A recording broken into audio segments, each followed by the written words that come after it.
CataractCoach.com, podcast series, episode number 103, with Dr. Greg Parkhurst, building a refractive surgery practice from the ground up. Now, this is a great topic. We all dream about this, right? We could be our own boss, work for ourselves. But how do you start? How do you build a practice? This podcast will tell you an amazing story of how Greg did this. What he's built in 12 years is mind-blowing, and I'm so proud of his success, and I want you to be able to emulate that and make your own big success. Now, we're going to have a new podcast coming up very shortly. It's going to include the business of ophthalmology. It's Retina Rounds. So retinarounds.com, we already have a new retina video every single day. Check out the YouTube channel, subscribe to the daily email at retinarounds.com. But we're also going to have a business-related podcast. So there'll be episodes from the Retina Rounds podcast that are going to be about business topics in ophthalmology. You're going to learn a lot. You're going to love it.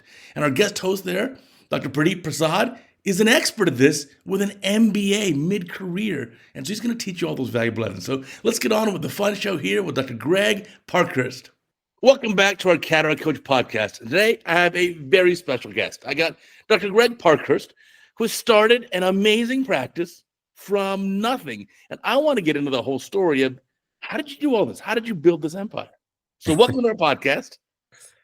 Well, thanks, Uday, for having me. And I've loved following your journey as well with Cataract Coach. This thing's amazing. So I'm happy to be here and participate today.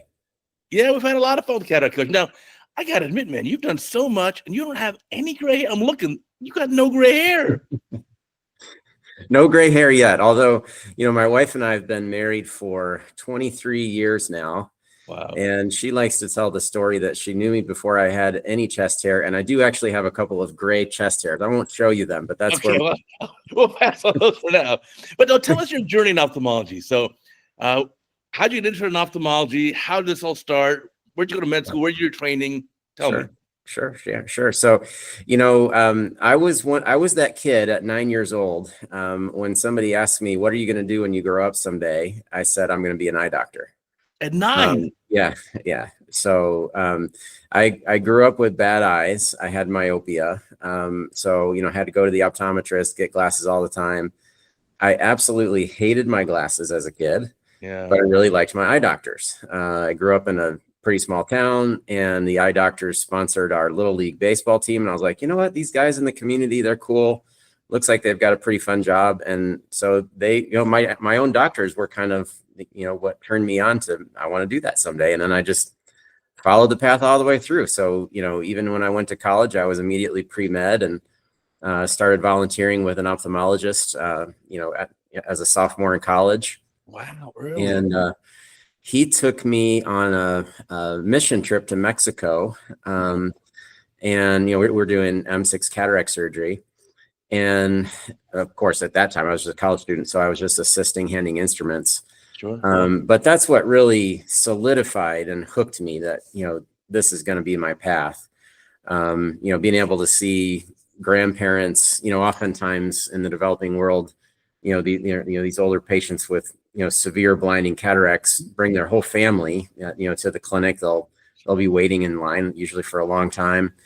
And then, the next morning you get to pull that patch down and sometimes witness a grandparent see their grandchild's face for the first time. I mean, they've held them before. They've of course spoken to them. They've heard their voice, but they've never seen their face. And to be able to witness that is quite a miracle. And so, my mentor in college kind of showed me that, like, look, this is an incredible field and you can have an incredible impact. And so then I knew, I was right when I was 9. Ophthalmology is it for me. Now, I read a story about you too, though. When you were a kid, you went to some kid's birthday party, and you were they were all going to go jet skiing or something, and then your glasses fell to the bottom of the lake. Well, tell me the story. Derek Feltman. Derek Feltman was a real great kid in my class in junior high, and he was super popular because his family had a boat, and so he was hosting a birthday party, and I was one of the boys that got invited. And everybody got to water ski, and I loved to water ski, still do, but as a kid, that was one of my favorite things to do. But of course, I had my glasses on, and so when it was my turn to jump in the lake to go skiing, I forgot to take my glasses off and dove in, and there went to the bottom of the lake my glasses. I remember trying to, splashing around trying to grab them. But it was super embarrassing. And then I didn't get to really enjoy the rest of the day. And I was like, man, this is why I hate glasses. So, so I got contacts as soon as I could. But now, we do vision correction. That's our focus now. So, our job is making it so people don't have frustrating events like that. Right. So when did you get your own laser vision correction? 2003, and I had it done. Actually, I was in the U.S. Army at the time. So one of the ways that I decided to pay for medical school, I chose to not go into big debt for medical school. So I did a program through the U.S. military called the Military Scholarship Program, which is kind of like ROTC, and they basically pay your tuition, and then you incur a service obligation a year for year. So I had 8 years active duty in the military, and I had it done in the Army in 2003 on PRK. Oh, fantastic! Yeah. So no more myopia. No more myopia. Yeah. And I guess the presbyopia hasn't hit you just yet. Not yet. I'm starting to notice it a little bit, but I don't need cheaters yet. So yeah, I didn't believe in presbyopia until it happened to me. I was like, what? Yeah. What do you mean? What? But fortunately, I'm a very lucky man. Mine is 2 spherical. Oh, there you go. Okay. So I don't want to give that up. Now I really enjoy my near vision now. Yeah. So you finish med school. You do a residency there in Washington D.C. at Walter Reed. Right. That's right. And then you decide you want to do vision correction, laser vision correction primarily. Yeah. So, even coming out of residency, I knew I loved cataract surgery, actually. Yeah. And we had done a little bit of laser vision correction as military residents. I think, we graduated typically with about 50 eyes of laser vision correction, which I think is more than typical. I think most civilian residencies get barely any exposure to that. Correct. We had done some, but it turned out that the place where I was stationed after residency was here in Texas, Fort Hood, Texas. And the main mission of Fort Hood at that time was doing laser vision correction for troops. So Fort Hood is a huge base. I think the statistic is that by landmass is like the largest military base in the world, and there's a lot of young active duty troops there, and fewer retirees. So in the military, in the DoD, you can access military medical treatment facilities. If you're active duty, if you're a family member of active duty, or if you're a retiree. So it's different from the VA system, you're probably aware. But at Fort Hood, there were fewer retirees. There's not a lot of people that retire and move to Killeen, but there were not many cataract surgeries to do. But our main thing was doing laser vision correction, and we were doing over 3,000 cases a year in our center there at Fort Hood. So I gained a ton of experience, even just learning refractive surgery. It was kind of taught by word of mouth from the other military ophthalmologists that were there. I didn't have formal fellowship training in refractive, but gained a ton of hands-on experience, being put in that high volume environment.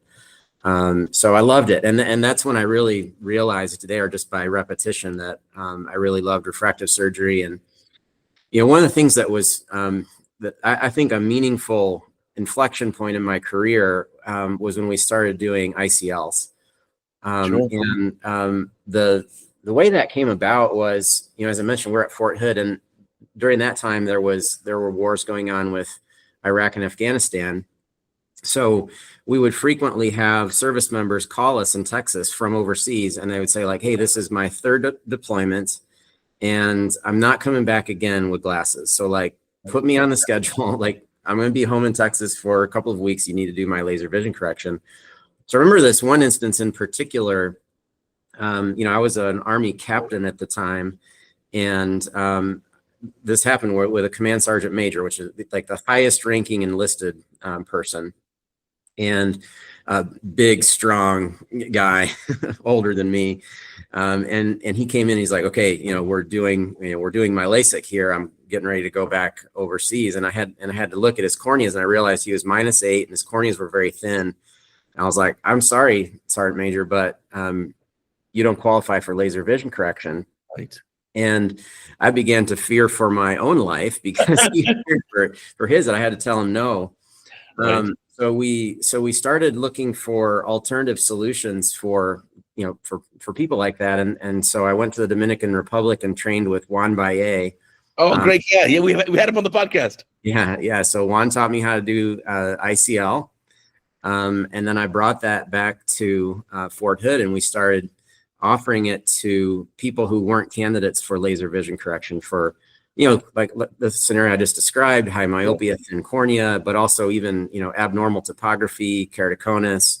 And it turned out there were a lot of people that met that criteria. So we did a ton of ICLs and published some papers on it. And that was a really big inflection point in adding ICLs to our refractive surgery platform. So a lot of people define refractive surgery as LASIK and PRK. If you ask general population, what is refractive surgery? That's kind of like the beginning and the end of the definition. Of course, today we have SMILE and refractive lens exchange and refractive cataract surgery, and phakic IOLs are a big part of it too. Yeah, I think today you have to do the whole spectrum of refractive surgery, which is obviously both corneal but also lenticular. Mm-hmm. You got everything.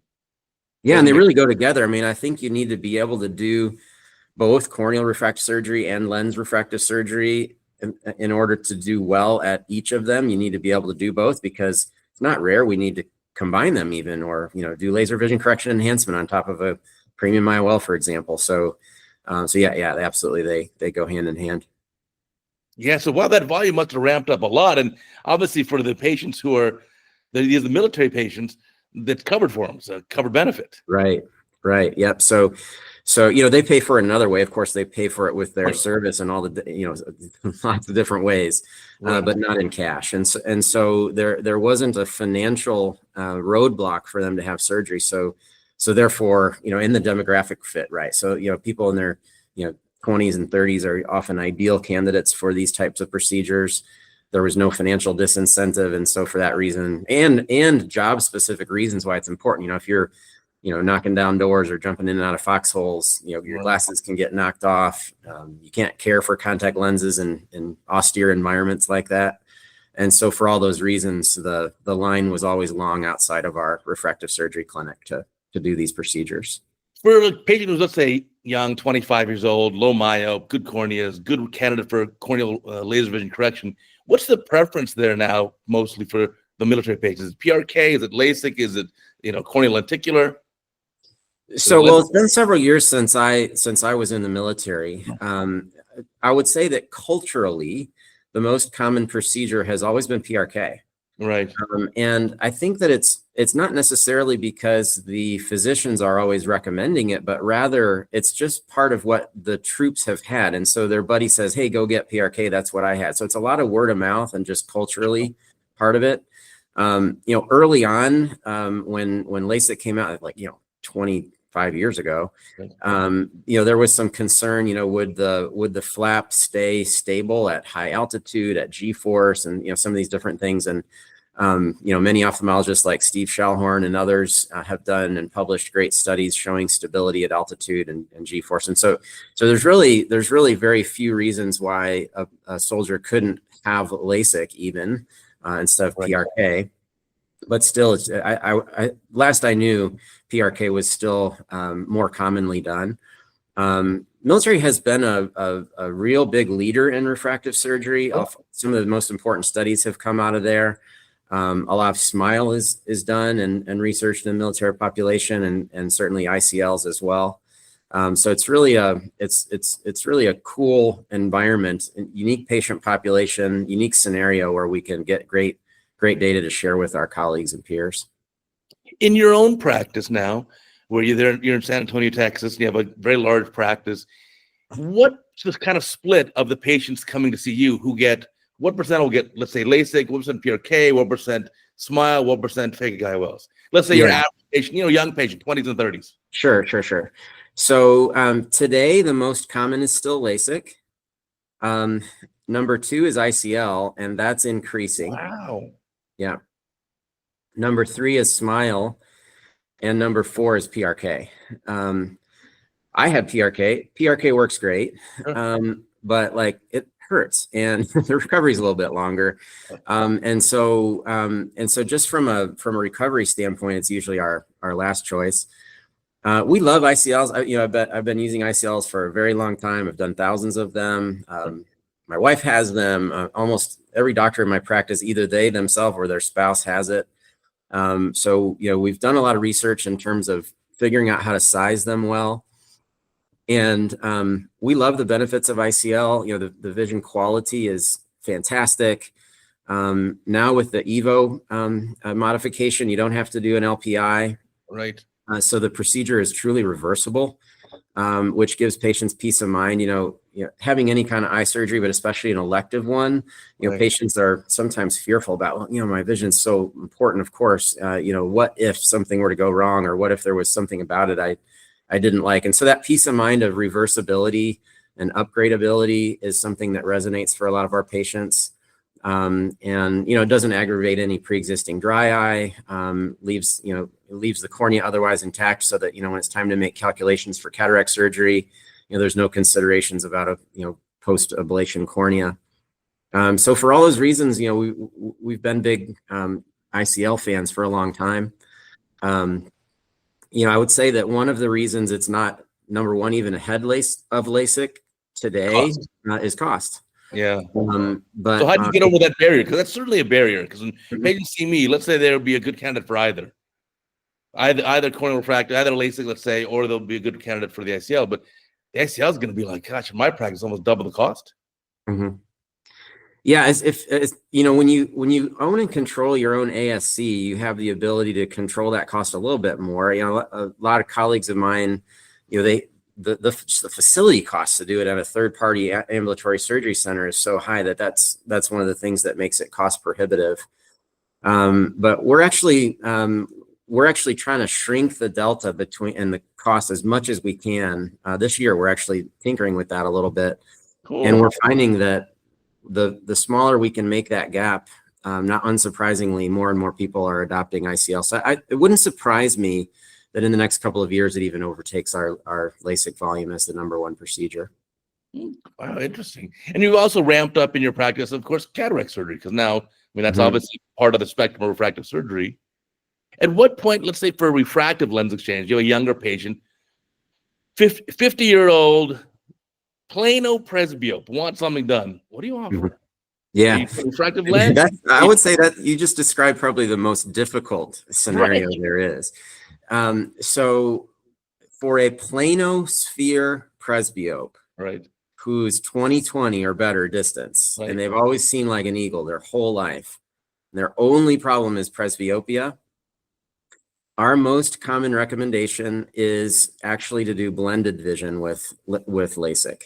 Yeah. So we'll treat one eye and offset them by about, depending on the magnitude of accommodation they have left. But typically the sweet spot's maybe about a diopter and a quarter myopia. And then typically in the non-dominant eye, but not always, we kind of test that and demonstrate it a couple different ways.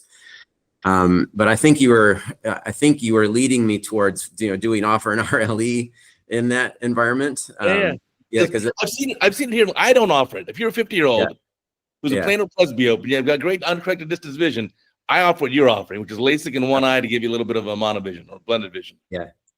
Yeah, because we've found that even with the modern multifocal, trifocal platform, we've got some awesome IOLs today. We use them a lot, all the time in cataract surgery, and very frequently for RLE in patients who have ametropia in addition to presbyopia. Right. But that scenario you just described right there, we have found that the distance quality the virgin eye is used to is still superior to what they get in pseudophakia. And so we found they do better with a blend. I got even a harder patient for you. You got someone who's, let's say, early to mid 50s, -2 sphere, and says, just fix my distance vision, but don't touch my near vision. Now what? Oh, we get it all the time, especially with the cataract patients. And we're like, well, we could use this multifocal. And they're like, no, my near vision's fine. All I need you to work on my distance. I was like, yeah, but it's not so simple. So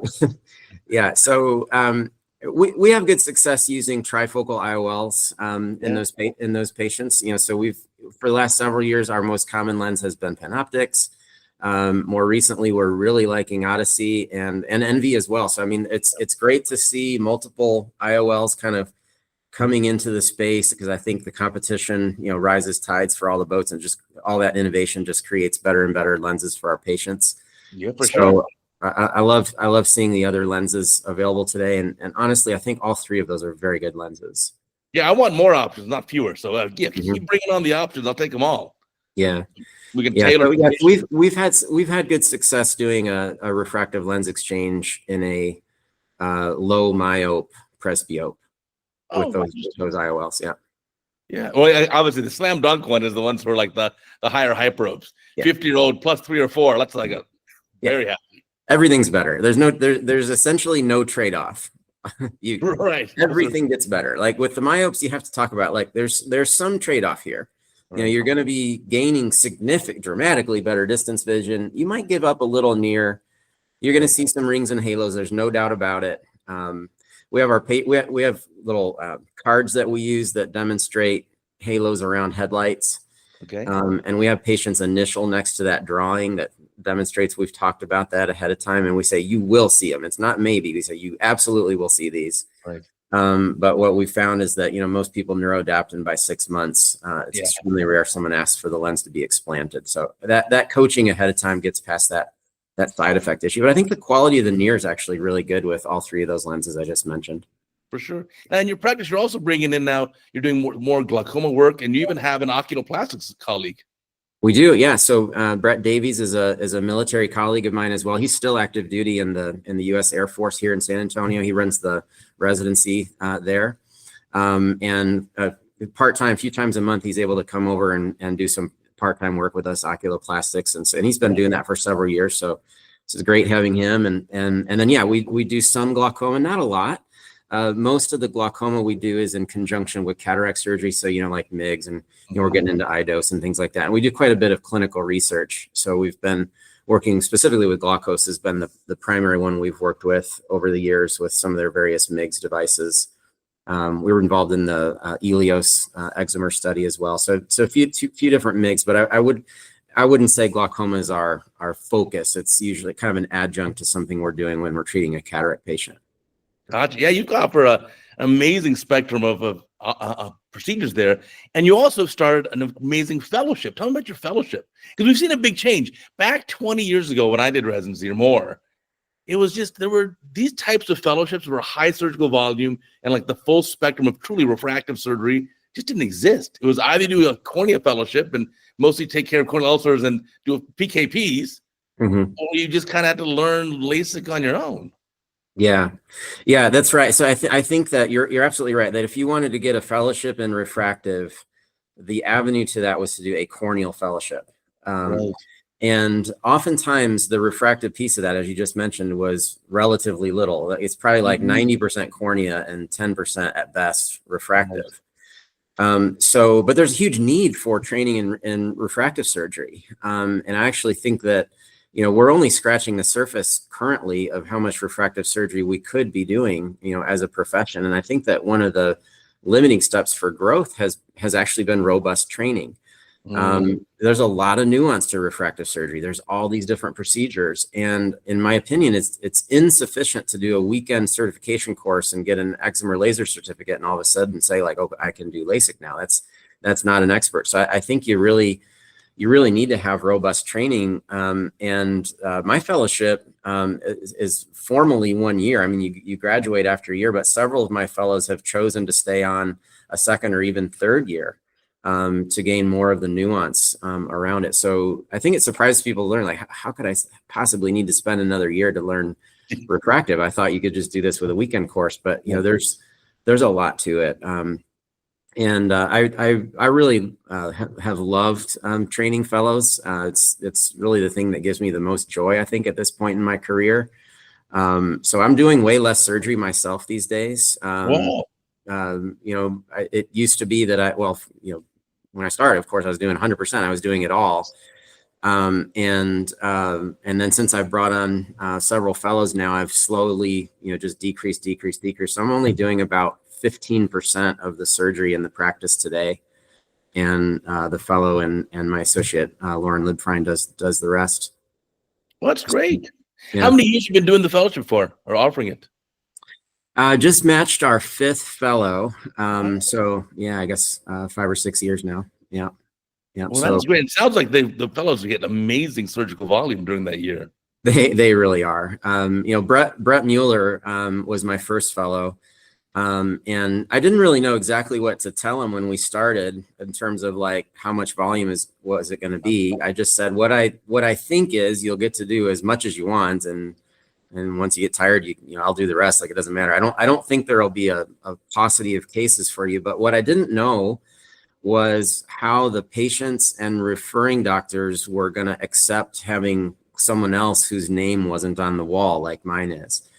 And I probably had some ego attached, thinking like, oh, people are going to actually be asking for me. But what I found is like, no, the patients don't care.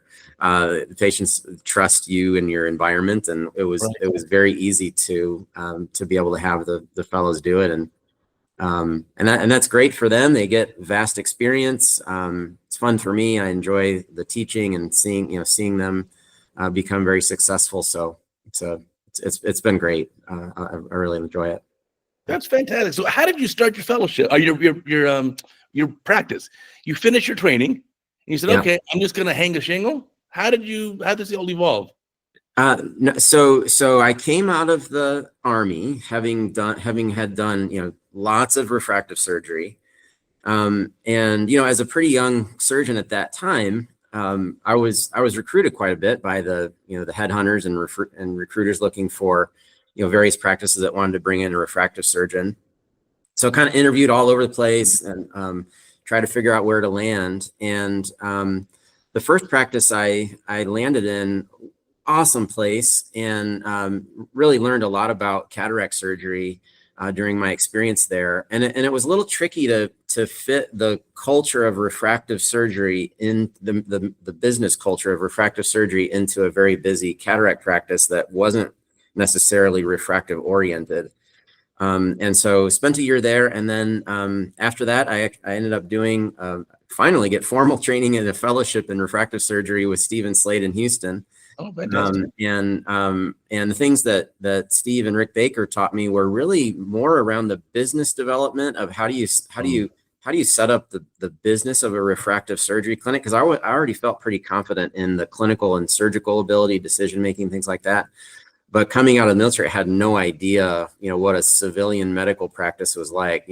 How does insurance fit in? How do you even what's a CPT code? So like learning the business elements of insurance and non-covered services like we do in refractive surgery was really what I gained in my fellowship training there. And then as I was completing my fellowship in Houston, we started putting in the work in place to found a practice in San Antonio.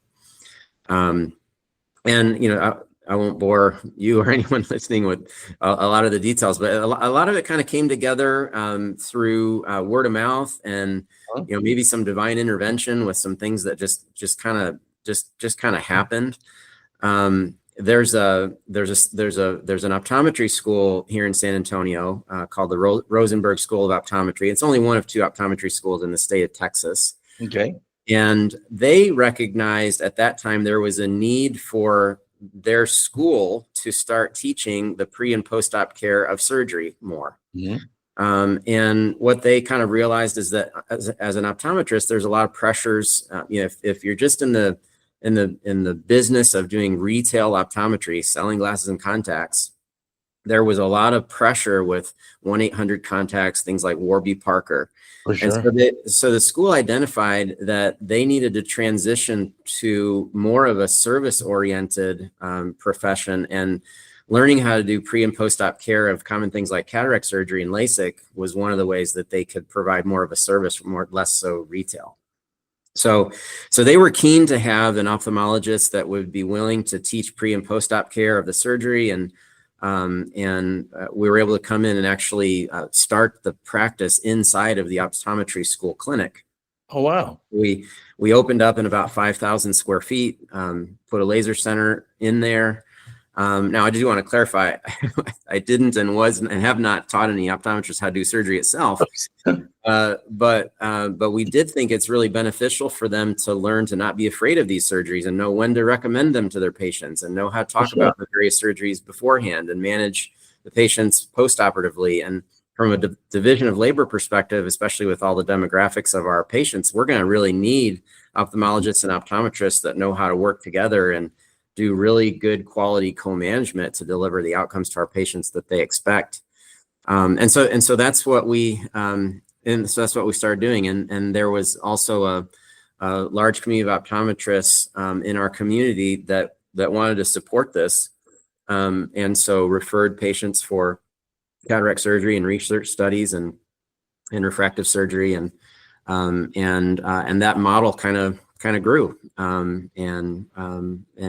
So we started in 2013, and then by 2019 we moved from 5,000 square feet into where we now inhabit, which is 40,000 square feet with an on-site AS 3-room OR and 12 total doctors, optometrists, ophthalmologists, optometric resident, the ophthalmology fellow, as I mentioned. So it's a very collaborative, everybody's on an even field. It's not hierarchical. The MDs and the ODs have a lot of respect for each other and kind of recognize the skill set that each brings to the equation. And and we truly work together to deliver a care experience to our patients. So it's a fun environment.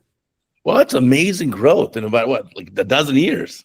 Yeah. That's fantastic. That is it. I see the output, but the input to achieve that is so much work. Oh my gosh, you have probably been working nonstop for a dozen years then. It's a lot of work by a lot of people. It's a great team for sure. Yeah, and yes, I've put a lot of work in, and at the same time, I absolutely couldn't have done it without some really key individuals along the way that have come along and helped us do this. So yeah, absolutely team effort. Tell me about the name. I actually like the name New Vision there, the NU and Vision. How do you think of this? What did that come from? So that wasn't my idea. That existed before I came here. So there was I mentioned the group of optometrists in the community that were supporting the practice with surgical referrals. They had referred to themselves as New Vision before. And so when we kind of came in together and we added my name as the surgeon, and they were still New Vision as the optometrist, and so that's where that name kind of developed from. Oh, cool. Yeah, it's catchy. It's really catchy. Now, in the U.S., we've kind of just seen a stagnation of corneal refractive surgical volume over the last 20 years. Why is that? Why don't we have better penetration of this?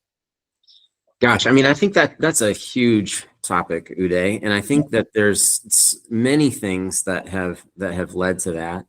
I mentioned one a few minutes ago. I think really high quality training has been a limiter to growth of the specialty. We need to have a near zero complication rate in this specialty. Again, our eyes are so precious. Most people rank their vision as their most precious sense. Of course. And doing elective surgery is such a huge responsibility. And it's really emotional for patients. People will often report having refractive surgery is one of the top 5 most memorable things in their life, right up there with getting married and having kids. It's like, our vision is so emotional to us. And so it needs to be nearly perfect, nearly all of the time. Because one little issue, even with a very small number of patients, can cause more fear with the rest of the community. And so I think the way that we can accomplish that super high bar is to have really good, robust training. So that is certainly one of the things that I think is important. And I'm really proud of the fellowship we have here, but there are now several others that have cropped up over the last decade or so, where you can go spend a year or sometimes more if you want, really diving into all the nuance of refractive surgery.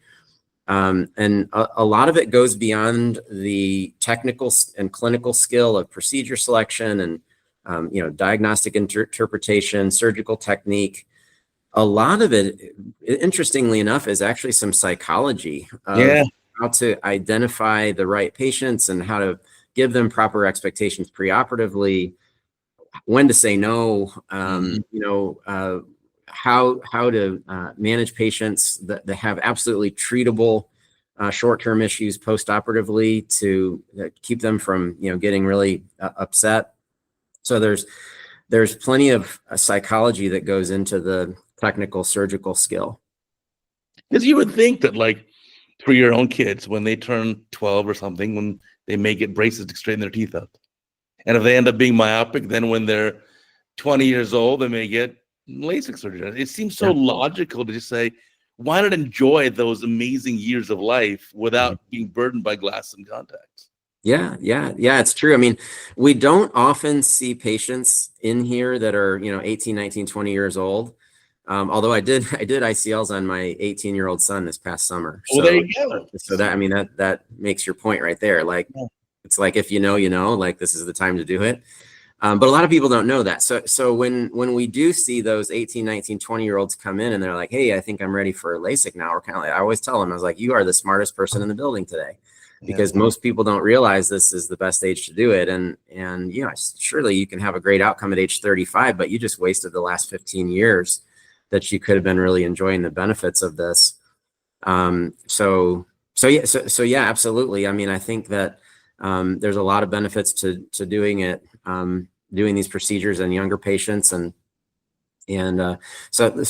The tricky thing, though, also goes back to economics. So the patient, the 18, 19, 20-year-olds that can often benefit the most are the ones that can't pay for it. I mean, they're still in school, they're still in college. Like, how are they supposed to pay a few $1,000s to get their eyes treated? Right. So invariably, the patients who can afford it are the ones like you just described, the 50-year-old Plano presbyopes. Right. And those are the ones that can afford it, but the value proposition is a little bit different. It's like the nuance of what can we do for this different problem at this different age is a little different. So, gosh, I mean, we could talk about this topic here for a couple hours. There's a lot to it. Everything from like education piece of the surgeons, but even education of the community. Who's talking to the parents of teenage athletes that says, like, yeah, let's do these contacts playing football while they're 16, but by 20, let's get them a graduation present and get them out. So like, I think the refractive surgeons often don't have the audience of the parents of myopes when that education piece ought to start happening. Because, I mean, in the last 20 years in the US, the incidence of myopia has just kept going up and up and up and up.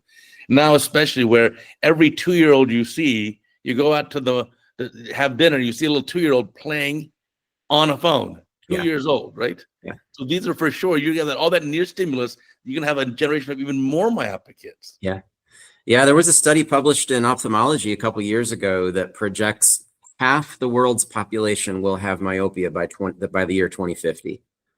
And so there's a huge increase in certain populations more than others. Like, well, in Asia, it's like everybody, 90% of the population has myopia. So yeah, it's a big problem. It's not going away. It's only getting worse. And so one of the other anecdotes we talked a little bit about, like doing these procedures on younger patients. That was the population we treated in the military. It was quite common. We were treating 18, 19, 20-year-olds. Mm-hmm. And I'll tell you, we didn't see them coming back at age 25 having regressed into 2 diopters of myopia. So like, sure. I actually believe this is not proven, but my suspicion is that there's something preventive of myopia progression if you treat it at a younger age. And I think that's something that could be borne out.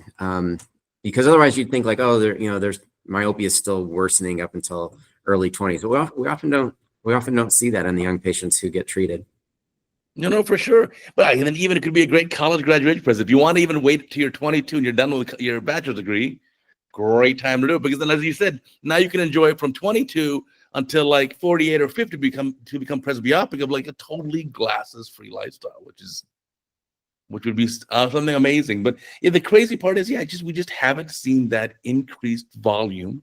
Yeah. I think one of the issues could even be there's a lot of misinformation out there. People are so Yeah. scared, and that one story about one patient gets sensationalized, and it like just dings the whole ship. Yeah. Yeah, we need somebody like Taylor Swift to like redo her 22 song and talk about like LASIK at 22. That would have been a good one. I don't know the song, but I'm sure we have a good spokesperson like that. That'd be amazing, I'm sure. But I think that's one of the challenges here, right? And obviously, you've voted with your own family size, right? I'm sure you've done procedure for your kid, your mom, your dad, your wife. Everybody who's needed it. Yep. So I had PRK. My wife has ICLs. 18-year-old son has ICLs. My mom, we did blended vision LASIK. My dad's had trifocal IOLs, early cataract surgery, premium cataract surgery. So yeah, everybody's not wearing glasses anymore. Yeah, it's a neat thing. So I guess time will tell. But I think, with the increasing of myopia, the increased incidence there, it's just such a huge demand.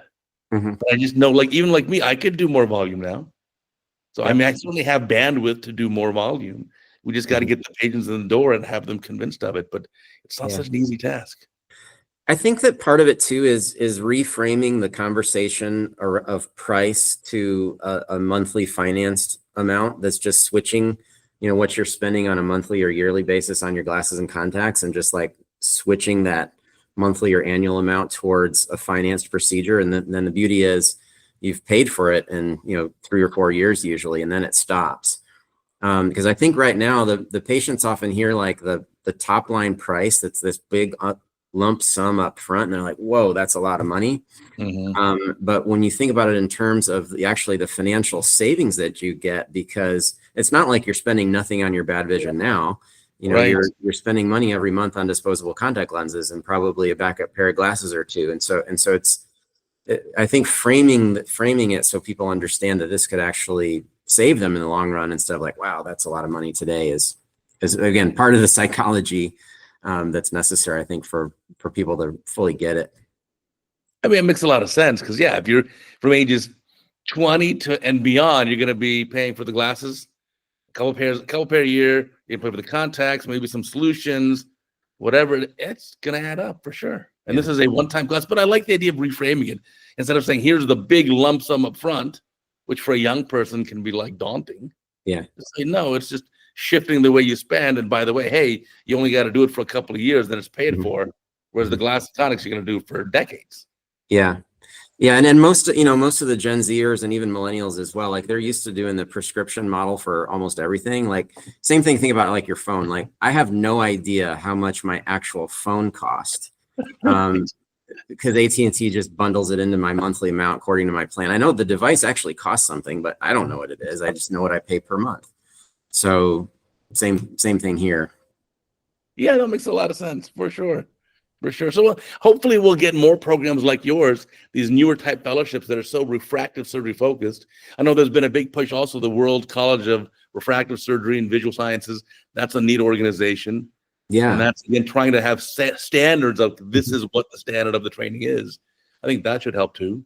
Yeah, absolutely. I think standardized training is really necessary. And one of the things the World College is trying to do is model the training environment after the aviation industry, where everybody needs to be checked off on these same things, so that, if you go for LASIK in Los Angeles, you're going to get the same quality in terms of like, you can trust your surgeon, just like you can trust your pilot flying the 747. Is trained on all the necessary equipment and all the necessary technology to make a safe outcome.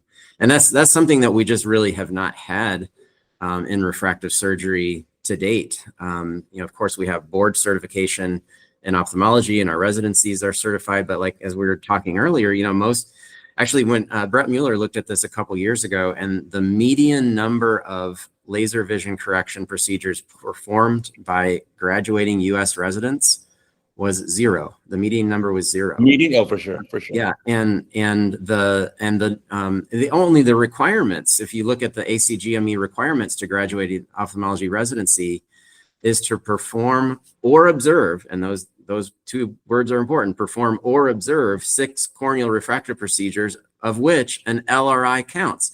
So you could watch your attending do 6 LRIs and you're checked off to do refractive surgery. This is crazy.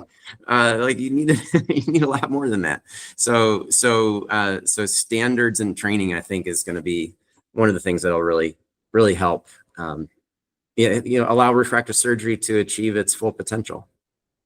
Yeah, I think so. But yeah, the ACGME standard is. I had a video on CataractCoach. I think the cataract number for residency is like, I don't know, 80 something. That's a very small number, and that's, I don't know how many of those are observe versus perform or assist. Yeah, but it's obviously you need more hands on there. But I think your program like yours is going to really change the way this is being done, and we see more and more of these fellowships in the last 5 years. I think a lot have popped up. That's right. Yeah, which I think is fantastic. We typically have about 50 applicants for our one spot. Wow. So I mean that tells you like the demand versus supply mismatch. There's not enough places that do the training. There's a lot of people who want to get it. Wow. So, I didn't realize that much. How do you choose that out of 50? I wouldn't even know how to choose. Yeah, I mean it's a process, right? I mean you look at the letters, you look at the here's for anyone who's applying next year, I'll tell you a secret. Sure. The first thing I look at on every application is the personal statement. I read the personal statement. I was like, does this person really want to do refractive surgery, or are they interested in cornea? Because we're not cornea. I want to train someone who wants to be trained in what we teach here. So actually weeded out quite a few of them. And then once I realized, okay, this batch actually wants to learn refractive, then the traditional stuff, you go to letters and scores, and then we host a couple interview dates. So we'll typically interview about 10 people in person. We require an in-person interview. The last couple of years, a lot of it's been done by video conference like this, but we like to be able to like meet people in person for such an important decision, like who are we going to spend the next year with. And then the last thing we do is we ask them to send surgical videos from doing cataract surgery. Oh, yeah. I love that. That's a great idea. What do you look for in the cataract surgery? It's amazing how quickly you can tell. I mean, you probably know this with all the residents you've trained over the years. I think you can tell someone who's got pretty good hands versus someone who needs a lot more training, within the first few seconds of watching the video. I mean, even just like making the incisions, you can already tell. So, and then the other thing to see is like, presumably these videos are like the best there is. Those are the ones they chose to send. So you kind of think about like, okay, well, this is like as good as it gets. Of course, the cherry picked. Yeah, how far do we have to go from here? And so sometimes that can make a difference because in a high volume place like ours, and the requirements that like there's a near zero complication rate, like we have to hit the ground running with surgical skill, and then treat the nuance. And having adequate cataract surgery skills is important. Oh, I think I love the idea of asking for a video, because you can tell right away. You can see what they've learned and how they move their hands, even simple things. How's the draping? Does the eye stay in primary? Let me say you made that incision. The little details tell a lot. And I think it's important to have someone has the enthusiasm for learning. Someone who wants to be that sponge. Is going to be happy about doing an extra case. 100%. Yep. So and we try to be real clear that our program is high volume. It's not necessarily long hours. We're just real efficient about it. But you got to be ready to and want to do a lot of surgery to be happy in our program. And so it's kind of like this matchmaking problem. I mean, because there's people that want something else, and so we want to try to find the right fit so that everybody's successful. Yeah, when I was interviewing, I did academics half-time for about 22 years. Stopped doing that a few years ago. But my favorite questions for interviewing residency applicants was just only had 2 questions. One was, tell me something you taught yourself outside of medicine in the last few years. Like, can you teach yourself? Yeah. And he said, I actually learned to play guitar. Or ukulele. I picked it up by watching YouTube videos I like. Yeah. Second is, I would just say, describe me, what will be your perfect day of residency? Like, you're a senior resident, describe me that perfect day. Well, you better describe our program. I mean, hello, because that's all we got to offer. Right. So Right. you're Yeah, those are good. those, Yeah, I like those. I'm gonna steal those, Uday. those are, I mean, to me, that I only had 2 questions. That's it. Yeah. And because we did very brief interviews because all the faculty wanted to interview. So we ended up doing was, I think each applicant would do 10 or 12 interviews, each lasting like just 10, 15 minutes, like quick. Hmm. So we could get to meet everyone. Yeah. It's hard. It's not a lot of time to get to know someone, and maybe it's like a 15-minute interview or something like that. And but I've been super lucky. I've had some of the most amazing fellows. I'm so proud of everything that they're doing, and they teach me stuff. I mean, they're just awesome. What kind of volume will they get in a year? What are the numbers? Oh gosh, they'll do well over 1,000 cataracts. Wow, 20 a week. That's a clip. Oh yeah. I mean, so what I've told them, my judge of have they been sufficiently trained in cataract surgery is if they can execute a 40 surgery a day by themselves with no assistance. If they can do 40 in a day, I've trained them to the point they're ready. So that's how I measure, like, did they meet the mark? And so, yeah, they do a lot of cataract surgery, and then a similar number of refractive, all included. So that's usually going to be, a couple hundred ICLs, a few hundred LASIK, 50 SMILE, something like that. Greg, tell me about the work you're doing with your foundation. Yeah. So the Visual Freedom Foundation is something I'm really excited about, and this is a program where we're trying to reach people in the developing world that were born with severe refractive errors that have never had the opportunity to even get a pair of glasses. Certainly, they don't have the infrastructure to get contact lenses. There's many different charities out there. I've participated in some of them. I know you have too, where you can deliver cataract surgery in the developing world. And those are awesome. However, the unmet need that exists is, let's say, young working force people with severe myopia. You're just as blind if you're minus 15 with no glasses or contacts as you are if you have a 4+ nuclear sclerotic cataract. And so one of the things the Visual Freedom Foundation is finding ways to address those people around the world. And so we're doing that in a few different ways. One is through a program called Focus on Independence, which is something that Dan Dury started. And this is a program that any refractive surgeon can get involved in. I mean, it's simple. All you have to do is just do it. And it's doing free refractive surgery for patients that have suffered spinal cord injuries. So I got the opportunity to treat a patient a couple of years ago, super nice lady who had an unfortunate accident where she fell off her horse and fractured her neck. And so she was confined to a wheelchair and had no use of her legs or her hands and had myopia. So, she didn't have a way to take glasses on and off, or certainly put contacts in and out anymore. So patients like that can really benefit from having refractive surgery, so that, there's one more thing they don't have to think about is like, how am I going to see today? And so Focus on Independence is designed to reach that community of people that either had a spinal cord injury, or there's a couple instances of people that were, born without use of their hands for various reasons. So that's one of the initiatives. And then another one we call Eye to Eye, and we've been doing that here at my practice for several years. And it's kind of like the Tom's Shoes model, where everybody who has refractive surgery in our private clinic, we either perform or fund a surgery in the developing world 1-for-1. And so that's another way that, and patients get really excited about that too, because like they're happy that they're contributing as well to treat somebody around the world that has no other option.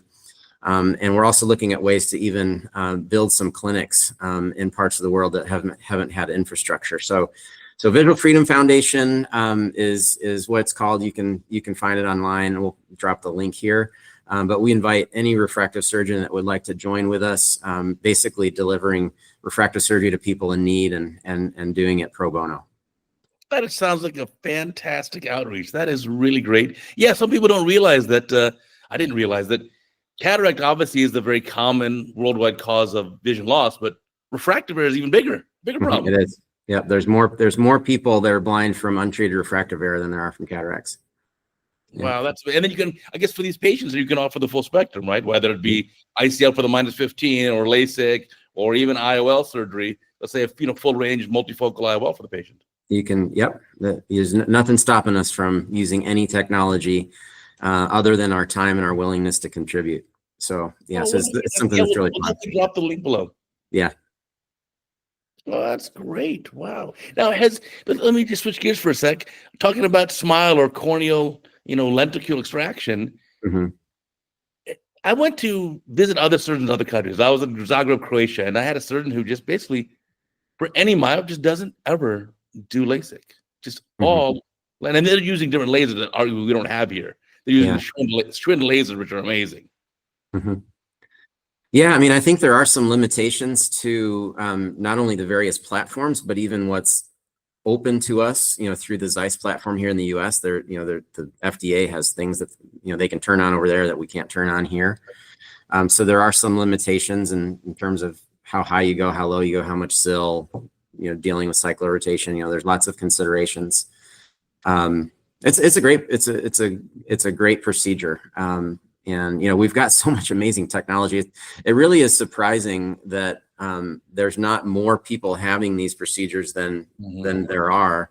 When you look at even things like topography guided ablations with platforms like Contour and things like that. I mean, you can smooth out an irregular cornea and give people significantly better uncorrected vision than their best corrected vision was. And so I remember years ago, we used to say well, the goal with this surgery is to get you to see about as well as you do with your glasses. It shouldn't be really better. It should be probably close to the same as you do with your glasses. Now it's common. They see objectively better uncorrected postoperatively than their best corrected was in their spectacles. So we're actually improving best corrected vision, which is just an incredible advancement in the technology that we've seen over the last, 2-3 decades. It's still really fun. And I think the future is going to be even way more fun than what I've experienced in my career so far. Yeah, no, for sure. I think it's going to keep evolving. The new stuff that's coming. I mean, I've seen previews of it because I travel a ton. I lectured in 21 countries last year. So I really traveled a lot. Crazy year. But yeah, I just was amazed by some of these newer technologies, and hopefully they'll kind of trickle their way into the US. And I think we'll have more and more options for patients. And hopefully by the time I need an IOL, I'm hoping for some real accommodation. Yeah. We'll see. Yeah. Working hard on that project. But no, what a fantastic conversation. I can't believe an hour's gone by already. Really enjoyed this, but I'll definitely encourage our young viewers and listeners, check out your practice, see what it's all about. If you're a resident right now, a lot of residents listen to our podcast, certainly look into your fellowship. And now you already know what he's going to look for. Make sure that personal statement's on point. Yeah. But, no, great stuff. Well, again, thank you so much. I want to remind our listeners and viewers, remember, I got a new podcast every single Sunday. It's on Amazon, Apple, Spotify, Google, and where you find your podcast, you find the CataractCoach podcast. Plus, remember, we now have a sister channel, retinarounds.com. It is available right now. Check it out, as well as the YouTube channel, new retina video every day. And, of course, we still have a new CataractCoach video every single day. So until next time, I'll check you later.